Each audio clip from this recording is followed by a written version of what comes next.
So hi hello welcome back to channel study with music. It's me Parvathi. അപ്പോൾ നമ്മുടെ ഇന്നത്തെ video എന്ന് വെച്ച് കഴിഞ്ഞാൽ ഞാൻ കഴിഞ്ഞ ദിവസം പോളിട്ടിട്ട് അതിൽ ഏറ്റവും കൂടുതൽ വോട്ട് കിട്ടിയ ഒരു ടോപ്പിക്കാണ് how to do N C R T അല്ലെ how to solve N C R T questions and get full marks, get good marks.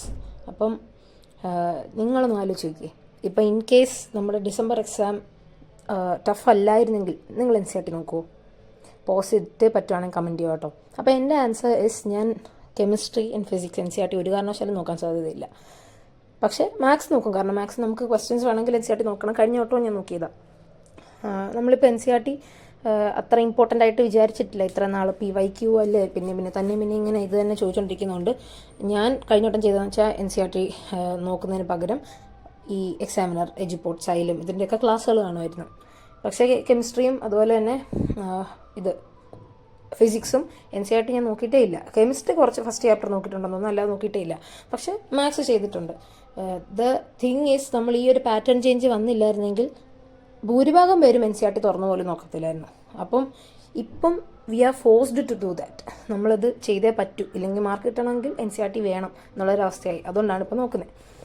അപ്പം ആദ്യമായിട്ടിപ്പം ഫസ്റ്റ് ടൈം നോക്കുന്നവരാണെങ്കിൽ അതുകൊണ്ട് തന്നെ നമുക്കറിയാൻ ചാൻസ് ഇല്ല ഇത് എങ്ങനെയാണ് പഠിക്കേണ്ടത്. ഇപ്പോഴാണ് ഈ എജുപോർട്ട് ആയാലും എക്സാമിനർ ആണെങ്കിലും സൈലം ആണെങ്കിലും അതുപോലെ ഓരോ ചാനൽസും N C R T focus ചെയ്യേണ്ടതിൻ്റെ ഇമ്പോർട്ടൻസ് അല്ലെങ്കിൽ അതെങ്ങനെ ചെയ്യണം എന്നൊക്കെ പറഞ്ഞിട്ട് ഓരോ വീഡിയോ ഇടാൻ തുടങ്ങി. എന്നെപ്പോലത്തെ ഓരോ സ്റ്റുഡൻസിനും ഇപ്പം സംശയം ഉണ്ടായിരിക്കും എങ്ങനെയാണ് ഇത് ചെയ്യേണ്ടത്. ചിലപ്പോൾ അറിയാവുന്നവരും ഉണ്ടായിരിക്കും കേട്ടോ, എന്നാലും മെജോറിറ്റി ഇതുവരെ എൻ സി ആർ ടി തൊട്ട് നോക്കാത്തവരായിരിക്കും. അതുകൊണ്ട് ഇതെങ്ങനെ പഠിക്കണം, എവിടുന്ന് വായിച്ച് തുടങ്ങണം, എവിടുന്ന് തുടങ്ങിയാൽ ഇത്ര മാർക്ക് കിട്ടും ഒന്നും അറിയത്തില്ലായിരിക്കും. കാരണം എൻ സി ആർ ടി അത്യാവശ്യം നോക്കുന്ന ഒരാൾക്ക് അറിയാം നമ്മൾ ആദ്യത്തെ വായനയിൽ എൻ സി ആർ ടി ഒന്നും മനസ്സിലാകത്തില്ല. കാരണം നമ്മളിപ്പോൾ ഈ ക്ലാസ് കാണുന്ന സമയത്ത്, യൂട്യൂബ് ക്ലാസ് കാണുന്ന സമയത്ത് അല്ലെങ്കിൽ സ്കൂളിലെ ക്ലാസ് കേൾക്കുന്ന സമയത്ത് നമുക്ക് കുറച്ചുകൂടെ അത് ഈസി ആയിട്ട് തോന്നും, നമുക്ക് അണ്ടർസ്റ്റാൻഡബിൾ വേർഡ്സ് ആണ്. പക്ഷേ എൻ സി ആർ ടി നോക്കുന്ന സമയത്ത് ഈ നമ്മൾ ആദ്യമായിട്ട് കേൾക്കുന്ന കുറേ വേർഡ്സ് ഒക്കെ ഉണ്ടായിരിക്കും. പക്ഷേ അത് നോർമൽ വേർഡ്സ് ആണെങ്കിലും നമുക്കിത് വായിക്കുന്ന സമയത്ത് ഒരു എത്തും പിടിയും കിട്ടാത്ത രീതിയിലുള്ള കുറേ വേർഡ്സ് ഒക്കെ കാണും. അപ്പം ഏറ്റവും ഈസി ടോപ്പിക്സ് ആണെങ്കിൽ പോലും നമുക്കത് പെട്ടെന്ന് മനസ്സിലാകാത്ത രീതി വരും. അതുകൊണ്ട് എങ്ങനെയാണ് ഞാൻ സാധാരണ എൻ സി ആർ ടി വായിക്കുന്നതെന്ന് ഞാൻ കാണിക്കാം.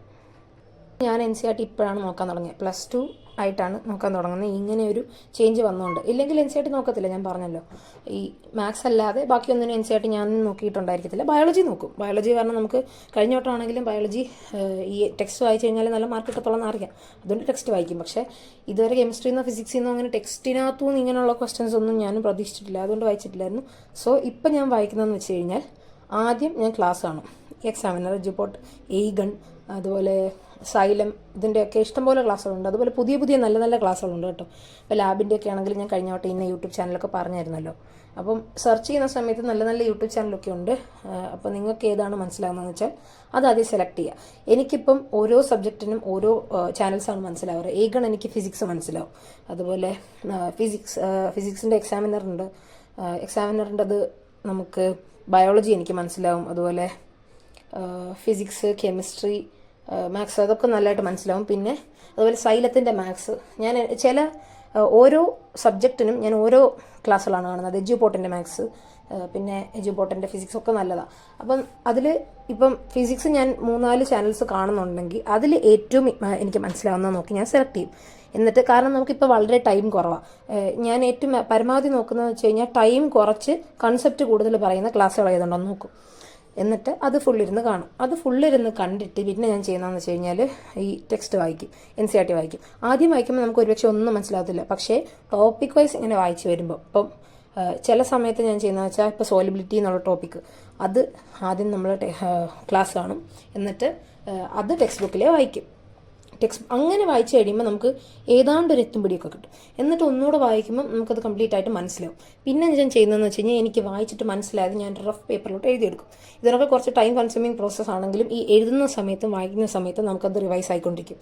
നമ്മുടെ ഒരു മൈൻഡിൽ അതിങ്ങനെ സ്റ്റോർ ആയിക്കൊണ്ടിരിക്കും. അപ്പോൾ ആദ്യം ഞാനത് വായിക്കും, ആദ്യം ക്ലാസ് കാണും, പിന്നെ അത് വായിക്കും, എന്നിട്ട് എഴുതിയെടുക്കും. ഈ ക്ലാസ്സിൽ കാണിക്കുന്ന നോട്ടൊന്നും ഞാൻ അങ്ങനെ എഴുതാറില്ല. എന്ന് പറഞ്ഞാൽ അവർ PDF ഒക്കെ ഇടത്തില്ലേ, അതൊന്നും ഞാനങ്ങനെ നോക്കാറില്ല. ഞാൻ സ്വന്തമായിട്ടാണ് മിക്കവാറും നോട്ട് ഉണ്ടാക്കുന്നത്. മിക്കവാറും നല്ല നോട്ട് ഉണ്ടാക്കുന്നത് എങ്ങനെ. അപ്പം എന്നിട്ട് ഞാൻ എഴുതിയെടുത്ത നോട്ട് ഞാനൊരു ബുക്കിലോട്ടോ അല്ലെങ്കിൽ റഫിലോട്ടാണ് എഴുതിയെടുക്കാറ്. എന്നിട്ട് ടെക്സ്റ്റ് വായിക്കുന്ന സമയത്ത് ഇമ്പോർട്ടൻ്റ് ആയിട്ടുള്ളത് ഇങ്ങനെ ഹൈലൈറ്റ് ചെയ്ത് പോകും. പിന്നീട് നമ്മൾ എന്തായാലും ഇത് അടച്ചു വെക്കരുത്. ഇതിപ്പോൾ അടച്ചു വെച്ച് കഴിഞ്ഞാൽ അത് പിന്നെ നമുക്ക് ഓർമ്മ കിട്ടണമെന്ന് തീരെ ഇല്ല, ഉറപ്പില്ല. ഇതിപ്പം പുതിയതായിട്ടൊരു ടോപ്പിക്ക് പഠിക്കുന്ന ആളാണെങ്കിൽ അത് ഒറ്റ വട്ടം കൊണ്ട് നമുക്ക് മനസ്സിലാകത്തില്ലല്ലോ. അപ്പം 3 സ്റ്റെപ്പാണ്. ആദ്യം ക്ലാസ് കാണും, അത് വായിച്ച് മനസ്സിലാക്കും, പിന്നെ നമ്മുടെ ഓൺ വേർഡ്സിൽ എഴുതുന്ന ഏറ്റവും നല്ലത്. എന്നിട്ട് നമുക്ക് വേണമെങ്കിൽ സ്റ്റാൻഡേർഡായിട്ട് ടെക്സ്റ്റിലെ വേർഡ്സൊക്കെ ഉപയോഗിച്ച് എഴുതാം. പിന്നെ NCERT യും PYQ തമ്മിലുള്ള വ്യത്യാസം പറയാം. NCERT തന്നെയാണ് PYQ, അത് നമുക്ക് വ്യത്യാസമൊന്നും പറയാനില്ല. ഇപ്പോൾ ഇൻറ്റഗ്രൽസ് ഒക്കെ ആണെങ്കിൽ നിങ്ങൾ നോക്കിക്കഴിഞ്ഞാൽ NCERT നിന്നാണ് മിക്കവാറും ക്വസ്റ്റ്യൻസ് വന്നിരിക്കുന്നത്. ഈ നമ്മുടെ NCERTയിലെ എക്സാമ്പിൾസും അതുപോലെ എക്സസൈസസും ഞാൻ എൻ്റെ നേരത്തെയുള്ള വീഡിയോസിലും പറഞ്ഞിട്ടുണ്ട്. എക്സാമ്പിൾസ് കൂടെ നോക്കണം. ഈ എക്സസൈസ് മാത്രം നോക്കിയിട്ട് കാര്യമില്ല, എക്സാമ്പിളൂടെ നോക്കണം. പിന്നെ അതിനകത്ത് ലാസ്റ്റ് മിഷലേനിയസ് ക്വസ്റ്റ്യൻസ് എന്ന് പറഞ്ഞിട്ടൊരെണ്ണമുണ്ട്. മിഷലേനിയസ് ക്വസ്റ്റ്യൻസിനകത്ത് ഇന്ന് PYQ വന്നിട്ടുണ്ട്. അത് എന്ന് പറഞ്ഞാൽ നമ്മളിപ്പം ഈ എക്സസൈസസ് ചെയ്യുന്ന സമയത്ത് അല്ലെങ്കിൽ എക്സാമ്പിൾസ് ചെയ്യുന്ന സമയത്ത് ഓരോ ടോപ്പിക് വൈസുള്ള എക്സാമ്പിൾസാണ് ഉള്ളത്. ഇപ്പം നമുക്കൊരു ഡിഫറൻഷ്യൽ ഇക്വേഷൻ്റെ ജനറൽ സൊല്യൂഷൻ എന്നുള്ള ടോപ്പിക്കിനകത്താണ് അതിനെ ബേസ് ചെയ്ത് മാത്രമായിരിക്കും എക്സസൈസിലുള്ള ക്വസ്റ്റ്യൻസ്. പക്ഷേ ഈ മിസലേനിയസ് ക്വസ്റ്റ്യൻസ് വരുന്ന സമയത്ത് ഈ ചാപ്റ്ററിലെ ടോട്ടൽ ടോപ്പിക്സിനെ പറ്റിയിട്ടുള്ള ഒരു ക്വസ്റ്റ്യൻ ആയിരിക്കും വരുന്നത്. അത് നമുക്ക് അത്ര എളുപ്പമുള്ള ക്വസ്റ്റ്യൻസും അല്ല അതിനകത്ത് വരുന്നത്. അതുകൊണ്ട് NCERT എക്സസൈസും എക്സാമ്പിൾസിൻ്റെയും കൂടെ പറ്റുന്നവർ ആ ക്വസ്റ്റ്യൻസ് കൂടെ സോൾവ് ചെയ്യാം. പിന്നെ അതിപ്പോൾ ഉടനെ ചെയ്യണമെന്ന് ഞാൻ പറയത്തില്ല, നമുക്ക് എക്സാമിൻ്റെ സമയമാകുമ്പോൾ അതൊന്ന് നോക്കുന്നതായിരിക്കും നല്ലത്. ഞാൻ അതിന് വേണ്ടിയിട്ട് മാറ്റി വെച്ചേക്കുക. ഇപ്പം NCERTയിലെ ക്വസ്റ്റ്യൻസാണ് ചെയ്തുകൊണ്ടിരിക്കുന്നത്. ഈ ആദ്യമായിട്ട് പഠിക്കുന്നവർക്ക് ഒരു പക്ഷേ ഇതിനെയും ആകെ നമുക്കിനിയും 35 ദിവസമുണ്ട്. വേണമെന്ന് വെച്ച് കഴിഞ്ഞാൽ നമുക്ക് പഠിച്ചു തീർക്കാം. പക്ഷേ സമയം കുറവാണ്. സ്കൂളിലൊക്കെ പോകുന്നവരാണെങ്കിൽ ഇപ്പം സ്കൂളിൽ ക്ലാസ്സുകളുണ്ടല്ലോ, ഞങ്ങൾക്ക് ഇപ്പോൾ ഒരു സ്കൂളിൽ ക്ലാസ് ഉണ്ട്. അപ്പം സ്കൂളിൽ പോകുന്നവരാണെങ്കിൽ അവർക്ക് കുറച്ച് ബുദ്ധിമുട്ടായിരിക്കും സമയം കിട്ടാൻ.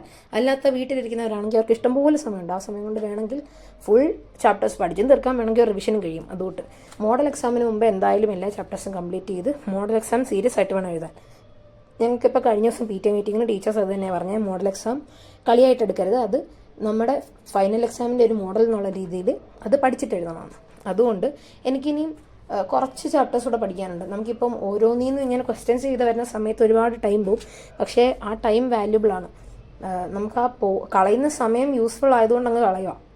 കാരണം NCERT ക്വസ്റ്റ്യൻസ് ചെയ്തില്ലെങ്കിൽ ഈ ബാക്കി നമ്മൾ എന്ത് PYQ ചെയ്തെന്ന് പറഞ്ഞു കഴിഞ്ഞാലും ഒരുപക്ഷെ NCERT ആണ് ഫുള്ള് വരുന്നതെങ്കിൽ നമ്മൾ എന്ത് ചെയ്യും? അതുകൊണ്ട് പിന്നെ ഇപ്പം എല്ലാ NCERT ക്വസ്റ്റ്യൻസ് കൂടെ ഇരുന്ന് ചെയ്യാൻ പറ്റും എന്ന് ഉറപ്പില്ല ഇപ്പം പഠിച്ചു തുടങ്ങുന്നതാക്ക്. കാരണം വളരെ സമയം കുറവല്ലേ. അതുകൊണ്ട് ഓരോ ടോപ്പിക്കിൽ നിന്ന് ഏറ്റവും ഇമ്പോർട്ടൻ്റ് ആൻഡ് ടഫാണെന്ന് നിങ്ങൾക്ക് തോന്നുന്നത്, നിങ്ങൾക്കിപ്പോൾ ഒറ്റവട്ടം ചെയ്തിട്ട് മനസ്സിലാവുന്നതൊക്കെ അല്ലെങ്കിൽ ഒറ്റവട്ടം ചെയ്യുമ്പോൾ ഫസ്റ്റ് ട്രൈ തന്നെ കിട്ടുന്നതൊക്കെ പിന്നെയും ചെയ്യാൻ നിൽക്കേണ്ട, അത് ടിക്കറ്റ് വിട്ടേക്കണം ഈസി എന്നുള്ള ലെവലിൽ. പിന്നെ ബാക്കിയൊക്കെ ആണെങ്കിൽ റൗണ്ട് ഇട്ട് വെക്കുക. ഞാനിപ്പം എനിക്ക് ഏറ്റവും എളുപ്പമുള്ള ഞാൻ ഇതിനകത്ത് ഡിഫറൻഷ്യൽ ഇക്വേഷനിൽ 9.1 എന്നുള്ളത് സിമ്പിൾ എന്നിട്ട് വെച്ചിട്ടുണ്ട്. കാരണം എല്ലാം ഞാൻ ഫസ്റ്റ് ട്രൈ തന്നെ ചെയ്തു. പിന്നെ അതുപോലെ exercise questions, example questions okay. പക്ഷേ 9.2 വരുന്ന സമയത്ത് എനിക്ക് ടഫായിട്ടുള്ളൊരു 2-3 ക്വസ്റ്റ്യൻസ് ഉണ്ട്. അത് ഞാൻ വട്ടം ഇട്ട് വെച്ചിട്ടുണ്ട്. അതുപോലെ TH എന്ന് എഴുതി വെച്ചിട്ടുണ്ട്. TH എന്ന് വെച്ച് കഴിഞ്ഞാൽ ടുക്ക് ഹെൽപ്പ് എന്നാണ് ഞാൻ ഉദ്ദേശിച്ചേക്കുന്നത്. ഇപ്പോൾ എക്സാം വിന്നറോ അല്ലെങ്കിൽ ഞാനിപ്പോൾ ബാച്ചിലുള്ളതുകൊണ്ട് എനിക്ക് അതിനകത്ത് തന്നെ NCERTയുടെ ക്വസ്റ്റ്യൻസ് ചെയ്യുന്ന വീഡിയോസ് ഉണ്ട്, അപ്പോൾ അത് കാണാം. അല്ലെങ്കിൽ ഇപ്പം നമുക്ക് യൂട്യൂബ് ചാനൽസ് ഉണ്ടല്ലോ, അതിൽ നോക്കിയിട്ടാണെങ്കിലും ചെയ്താൽ മതി. അപ്പം നമ്മൾ എവിടെയെങ്കിലും നോക്കി റെഫർ ചെയ്ത അല്ലെങ്കിൽ ഹെൽപ്പ് എടുത്ത ക്വസ്റ്റ്യൻസ് ഞാൻ TH എന്നിട്ട് വെച്ചിട്ടുണ്ട്. അത് പിന്നെ ഒന്നുകൂടെ ചെയ്ത് നോക്കണം. പിന്നെ ഇമ്പോർട്ടൻ്റ് ആയിട്ടുള്ളത് ഹൈലൈറ്റ് ചെയ്ത് വെക്കുക. ഓരോ ക്വസ്റ്റ്യൻസിലും നമുക്ക് ചിലപ്പോൾ സബ്സ്റ്റിറ്റ്യൂഷനൊക്കെ കൊടുക്കാൻ കാണും, അതൊക്കെ ഹൈലൈറ്റ് ചെയ്ത് വെക്കണം. അങ്ങനെയൊക്കെയാണ് ഞാൻ ചെയ്യുന്നത് മാത്സ് ചെയ്യുന്ന സമയത്ത്. ബാക്കിയാണെങ്കിൽ ഞാനിപ്പോൾ പറഞ്ഞല്ലോ, വായിച്ചിട്ട് ഇതൊക്കെ അണ്ടർലൈൻ ഇങ്ങനെ ചെയ്ത് വെക്കും. അണ്ടർലൈൻ അല്ല, ഹൈലൈറ്റ് ചെയ്ത് വെക്കും. ഇതിനകത്തിൽ ഇമ്പോർട്ടൻ്റ് ആയിട്ടുള്ള ഓർഗാനിക് കെമിസ്ട്രിയിലെ റിയാക്ഷൻസ് ഒക്കെ ഹൈലൈറ്റ് ചെയ്യാറുണ്ട്. കാരണം നമുക്കിപ്പോൾ നെയിമുള്ള റിയാക്ഷൻസ്, ഇപ്പം വില്യംസൺ സിന്തസിസ് ഒക്കെ പോലെ, അതുപോലെ റിമട്ടീമ റിയാക്ഷനോ അത് ഒക്കെ പോലെ കുറച്ച് ഇമ്പോർട്ടൻ്റ് ആയിട്ടുള്ളതൊക്കെ ഇങ്ങനെ ഹൈലൈറ്റ് ചെയ്ത് വെക്കും. ഹൈലൈറ്റ് ചെയ്ത് വെച്ച് കഴിഞ്ഞാൽ നമുക്ക് കളറൊക്കെ ഉള്ളതുകൊണ്ട് നമ്മൾ ഒന്നുകൂടെ അങ്ങോട്ട് ശ്രദ്ധിക്കും. അതുകൊണ്ട് അതിന് വേണ്ടിയിട്ടാണ് ഈ ഹൈലൈറ്റ് ചെയ്ത് വെക്കുന്നത് മെയിനായിട്ട്. അപ്പോൾ NCERT വായിക്കേണ്ട കാര്യം ഞാൻ പറഞ്ഞു. ഇനി NCERTയിലെ ക്വസ്റ്റ്യൻസ് ചെയ്യുന്ന കാര്യം പറയണം. NCERT ക്വസ്റ്റ്യൻസ് ടഫ് ക്വസ്റ്റ്യൻസ് ആണ് നിങ്ങൾ കൂടുതൽ ഫോക്കസ് ചെയ്യുക. ടഫ് ക്വസ്റ്റ്യൻസ് ചെയ്യുന്ന സമയത്ത് അതിൻ്റെ സബ് ലെവലായിരിക്കുമല്ലോ ഈസി. നമുക്കിപ്പോൾ ടഫിന് താഴെയല്ലേ എന്തായാലും ഈസി. അപ്പം ടഫ് ക്വസ്റ്റ്യൻസ് നിങ്ങൾ പഠിച്ചു കഴിഞ്ഞ് കഴിഞ്ഞാൽ ഈസി ക്വസ്റ്റ്യൻസ് തീർച്ചയായും നിങ്ങൾക്ക് ചെയ്യാൻ പറ്റും. അപ്പം ഫോക്കസ് ചെയ്യേണ്ടത് ടഫ് ക്വസ്റ്റ്യൻസ് ആണ്. ഇപ്പം ഒരു ബിഗിനർ ആണെന്നുണ്ടെങ്കിൽ നിങ്ങൾക്കിപ്പോൾ ആദ്യമേ ടഫ് ക്വസ്റ്റ്യൻസ് ചാടിക്കറി ചെയ്യാനൊക്കെ പാടായിരിക്കും, ചെയ്യാൻ പറ്റണമെന്നില്ല. അപ്പം ഈസി ക്വസ്റ്റ്യൻസിൽ നിന്ന് 2-3 ഈസി ക്വസ്റ്റ്യൻസ് ചെയ്തിട്ട് അത് നിങ്ങൾക്ക് തറവായെന്ന് തോന്നുന്നുണ്ടെങ്കിൽ ടഫ് ക്വസ്റ്റ്യൻസിലേക്ക് പോവാം. ടഫ് ക്വസ്റ്റ്യൻസ് എന്തായാലും നമുക്ക് ഹെൽപ്പ് എടുക്കേണ്ടി വരും, ഏതെങ്കിലും ചാനൽസൊക്കെ നോക്കേണ്ടി വരും. അപ്പം ആ സമയത്ത് നോക്കി നിങ്ങൾക്ക് എത്ര വട്ടം കണ്ടാലാണോ മനസ്സിലാവുന്നത് അത്രയും ടൈം എടുത്ത് അത്രയും കണ്ടു വേണം പഠിക്കാൻ. കാരണം നമ്മൾ ഒരു ദിവസം കൊണ്ട് ഒരുപാട് ചാപ്റ്റേഴ്സ് കവർ ചെയ്തെന്ന് പറഞ്ഞിട്ട് കാര്യമില്ല. നമ്മൾ കോൺസെപ്റ്റ് മനസ്സിലാക്കുക എന്നുള്ളതാണ്. നമ്മൾ അതിൽ നിന്ന് ക്വസ്റ്റ്യൻസ് വന്നാൽ നമുക്ക് ചെയ്യാൻ പറ്റുന്ന ഒരു എബിലിറ്റി ആ ഒരു ടൈം വരുന്നവരെ പഠിക്കുക. അല്ലാതെ നമുക്കിപ്പം ഒരു ദിവസം കൊണ്ട് 5-6 ചാപ്റ്റർ ഞാൻ കവർ ചെയ്തു എന്ന് പറയുന്നുണ്ടല്ല. ഇപ്പോൾ ഒരു ചാപ്റ്ററാണ് കവർ ചെയ്യുന്നതെങ്കിൽ പോലും അത് കറക്റ്റായിട്ട് മനസ്സിലാക്കുക. പിന്നെ ഇനി ടൈം കുറവായതുകൊണ്ട് ഹൈ വെയിറ്റേജ് അല്ലെങ്കിൽ ഡിഫിക്കൽട്ടായിട്ടുള്ള ചാപ്റ്റേഴ്സൊക്കെ നോക്കാൻ ശ്രമിക്കണം. കാരണം ഈസി ആയിട്ടുള്ള ചാപ്റ്റേഴ്സ് നമ്മളിപ്പോൾ relation and function, inverse trigonometry, matrices, determinants ഇതൊക്കെ ഇങ്ങനെ നോക്കി പിന്നെ ഇരിക്കും. പക്ഷേ അതൊക്കെയെന്ന് പറഞ്ഞാൽ നമുക്കിപ്പോൾ ക്വസ്റ്റ്യൻസ് വന്നാലും ചെയ്യാൻ പറ്റുന്ന രീതിയിലുള്ള, നമ്മൾ ആദ്യമായിട്ട് പഠിച്ചുകൊണ്ടൊക്കെ പെട്ടെന്ന് ചെയ്യാൻ പറ്റുന്ന ക്വസ്റ്റ്യൻസാണ്. പക്ഷേ ലാസ്റ്റിലോട്ട് വരുമ്പോൾ കാൽക്കുലസിൻ്റെ ഭാഗങ്ങളായാലും പ്രോബബിലിറ്റി അതൊക്കെ കുറച്ച് ബുദ്ധിമുട്ടാണ്. അപ്പം ഇനി നിങ്ങൾ കൂടുതൽ അതിന് ഫോക്കസ് കൊടുക്കണം. പിന്നെ അതിന് ഹൈ വെയിറ്റേജ് ഉള്ള ചാപ്റ്റേഴ്സാണ്. ഇൻ്റഗ്രൽസ് അല്ല, കണ്ടിന്യൂറ്റി മുതൽ ഡിഫറൻഷിയേഷൻ ഇക്വേഷൻ വരെ അത്യാവശ്യം നല്ലൊരു വെയിറ്റേജ് ഉണ്ട്. അപ്പം കാൽക്കുലസ് ആണ് അത്. കണ്ടിന്യൂറ്റി പഠിച്ചാലേ ആപ്ലിക്കേഷൻ ഓഫ് ഡെറിവേറ്റീവ്സ് പഠിക്കും. പിന്നെ ഇൻ്റഗ്രൽസ് പഠിച്ചാലേ ആപ്ലിക്കേഷൻ ഓഫ് ഇൻ്റഗ്രൽസ് പഠിക്കാൻ പറ്റും. പിന്നെ ഡിഫറൻഷ്യൽ ഇക്വേഷനകത്താണേലും ഇൻ്റഗ്രേഷനകത്ത് ചില ഇതൊക്കെ വരുന്നുണ്ട്, ചില ക്വസ്റ്റ്യൻസ് NCERT അത് ചെയ്യുന്ന സമയത്ത്. അപ്പം അതൊരു ചെയിൻ പോലെ ആദ്യത്തെ പഠിച്ചാലേ അടുത്ത പഠിക്കാൻ പറ്റത്തുള്ളൂ. അപ്പം ഇപ്പോൾ സ്റ്റാർട്ട് ചെയ്യുകയെന്ന് വെച്ച് കഴിഞ്ഞാൽ ആദ്യം കണ്ടിന്യൂറ്റി നോക്കണം. കണ്ടിന്യൂറ്റി തറവാക്കിയിട്ട് ഡെറിവേറ്റീവ്സിൻ്റെ ആപ്ലിക്കേഷൻ നോക്കണം. അതൊക്കെ നല്ല ഹൈ വെയിറ്റേജ് ഉള്ള ചാപ്റ്റർ. അപ്പം പതുക്കെ നിങ്ങളങ്ങനെ ചെയ്തു വരുന്ന സമയത്ത് നിങ്ങൾക്ക് ഓരോ ക്വസ്റ്റ്യനും പ്രാക്ടീസ് ആവും. ഒരു ക്വസ്റ്റ്യൻ തീരെ അറിയത്തില്ല എന്നുണ്ടെങ്കിൽ അതിങ്ങനെ ഹെൽപ്പ് എടുത്തിട്ട് അതൊരു വട്ടം എഴുതുക. എന്നിട്ട് നമുക്ക് മനസ്സിലാവുന്നവരെ അത് എഴുതി പഠിക്കണം. എന്നാലേ അത് നമ്മുടെ മനസ്സിൽ വരുത്തുള്ളൂ. നമുക്കിപ്പം ഈസി അല്ലേ എന്ന് വിചാരിച്ച് വിടുന്ന ക്വസ്റ്റ്യൻ ആയിരിക്കും മിക്കവാറും നമുക്ക് ക്വസ്റ്റ്യൻ വരുന്നത്. കാരണം എനിക്ക് അനുഭവമുണ്ട്. ഇതെനിക്കറിയാം എന്ന് പറഞ്ഞിട്ട് വിടും. എന്നിട്ട് അത് ക്വസ്റ്റ്യൻ വരുന്ന സമയത്ത് നമുക്കത് ചെയ്യാൻ പറ്റത്തില്ല. അതുകൊണ്ട് എല്ലാ ക്വസ്റ്റ്യനും ചെയ്യുന്നതാണ് ഏറ്റവും നല്ലത്. പിന്നെ സമയം കുറവായതുകൊണ്ടാണ് ഈസി ക്വസ്റ്റ്യൻ ചെയ്യാൻ പറയുന്നത്. ബയോളജി നമുക്ക് ഈ പറഞ്ഞതൊന്നുമല്ല. ബയോളജിക്ക് മാത്സിനും ഫിസിക്സിനും ഒക്കെ എന്ന് പറഞ്ഞാൽ നമുക്ക് തിയറി കാട്ടിലുപരി ഇങ്ങനെ ക്വസ്റ്റ്യൻസ് ഒക്കെയാണ് കൂടുതൽ വരുന്നത്. ക്വസ്റ്റ്യൻസ് എന്ന് പറഞ്ഞാൽ ന്യൂമറിക്കൽസ് ഒക്കെ. ഫിസിക്സിനൊക്കെ പിന്നെ ന്യൂമറിക്കൽസ് ഇപ്പം നമ്മളിപ്പം ഡിസംബറിൻ്റെ എക്സാമിനാണ് കൂടുതൽ ന്യൂമറിക്കൽസ് വന്നത്. അല്ലാതെ തിയറിയൊക്കെ തന്നെ വരുന്നത്. മെയിൻലി മാത്സിനാണ് ക്വസ്റ്റ്യൻസ് വരുന്നത്. അപ്പോൾ അതിന് പഠിക്കാൻ ഉപയോഗിച്ച രീതി ബയോളജിക്ക് പഠിക്കാൻ അങ്ങനെ ഉപയോഗിക്കാൻ പറ്റത്തില്ല. അപ്പോൾ ബയോളജി മെയിൻലി വായിക്കുക ഇത് തന്നെ പറയാം. ഞാൻ എൻ്റെ എല്ലാ വീഡിയോസിലും പറയുന്നതാണ് ബയോളജി വായിച്ച് വേണം പഠിക്കാമെന്ന്. അപ്പോൾ ഈ ബയോളജി പഠിക്കുന്ന സമയത്താണെങ്കിൽ നമുക്കിപ്പം ഒരു ടേം പഠിക്കുന്ന സമയത്ത് അടുത്ത ടേം മറന്നു പോകും. അത് സ്വാഭാവികം. കാരണം നമുക്കൊരു മെൻ്റൽ കപ്പാസിറ്റി ഉണ്ട്, ഒരു ബ്രെയിനൊരു കപ്പാസിറ്റി ഉണ്ട്. അപ്പോൾ അതിന് വേണ്ടിയിട്ടാണ് നമ്മൾ 2-3 മെത്തേഡുണ്ട്. 2, 3, 5, 7 മെത്തേഡ് എന്ന് പറഞ്ഞാൽ അതാണ് ആദ്യത്തെ മെത്തേഡ്. ഇപ്പോൾ നമ്മളൊരു ചാപ്റ്റർ പഠിച്ചു. ആ ചാപ്റ്റർ പഠിച്ചു കഴിഞ്ഞിട്ട് 2 ദിവസം കഴിയുമ്പോൾ അതൊന്നുകൂടി റിവൈസ് ചെയ്യാം. പിന്നെ 3-ാമത്തെ ദിവസം അത് റിവൈസ് ചെയ്യുക, 5-ാമത്തെ ദിവസം റിവൈസ് ചെയ്യുക, 7-ാമത്തെ ദിവസം റിവൈസ് ചെയ്യുക. ഇപ്പോൾ നമ്മളൊരു 4 വട്ടം റിവൈസ് ചെയ്തു. ഇനി നമ്മൾ മനസ്സിൽ നിന്ന് അത് പൂത്തില്ല. അത് അതിൻ്റെ ഏറ്റവും വലിയ എക്സാമ്പിൾ എന്ന് പറഞ്ഞു കഴിഞ്ഞാൽ നമ്മൾ മാത്സിൻ്റെ ആണെങ്കിൽ അല്ലെങ്കിൽ എനിക്ക് മാത്സിൻ്റെ റിലേഷൻ ആൻഡ് ഫംഗ്ഷൻ ആണെങ്കിൽ ഞാൻ അന്ന് ആ ഫസ്റ്റ് ടൈമിൽ സ്കൂൾ തുടങ്ങിയ സമയം അതുകൊണ്ട് ഇഷ്ടം പോലെ ഇരുന്ന് ക്വസ്റ്റ്യനൊക്കെ ചെയ്ത് വീണ്ടും ഓരോ ദിവസം ഇങ്ങനെ ചെയ്ത് പഠിച്ചുകൊണ്ട് അതിലെ ഈച്ച് ആൻഡ് എവരി കൺസെപ്റ്റ് എനിക്ക് ഇപ്പോഴും ഓർമ്മയുണ്ട്. അതിപ്പം പിന്നെ അനക്കിയിട്ടേ ഇല്ല. സ്കൂൾ തുറന്നിട്ട് ആ ഒരു ക്രിസ്മസ് എക്സാമിന് പിന്നെ എടുത്തതല്ലാതെ അതിൻ്റെ ഇടയ്ക്കൊന്നും അത് ഞാൻ എടുത്തുപോലും നോക്കിയിട്ടില്ല. പക്ഷേ അതെനിക്ക് കറക്റ്റായിട്ട് ഓർമ്മയുണ്ട്. അപ്പം വീണ്ടും റിവൈസ് ചെയ്യുന്ന സമയത്ത് അല്ലെങ്കിൽ ഈ 2, 3, 5, 7 മെത്തേഡ് യൂസ് ചെയ്യുന്ന സമയത്ത് നമ്മൾ ആദ്യം പഠിച്ചത് വീണ്ടും ഓരോ ദിവസം കഴിയുമ്പോൾ പഠിക്കും തോറും അത് നമ്മുടെ ബ്രെയിനിൽ നിന്ന് സ്റ്റോറായി കിടക്കും. പിന്നെ മെയിനായിട്ടുള്ള ഒരു കാര്യം പ്രയോറിറ്റൈസിങ്.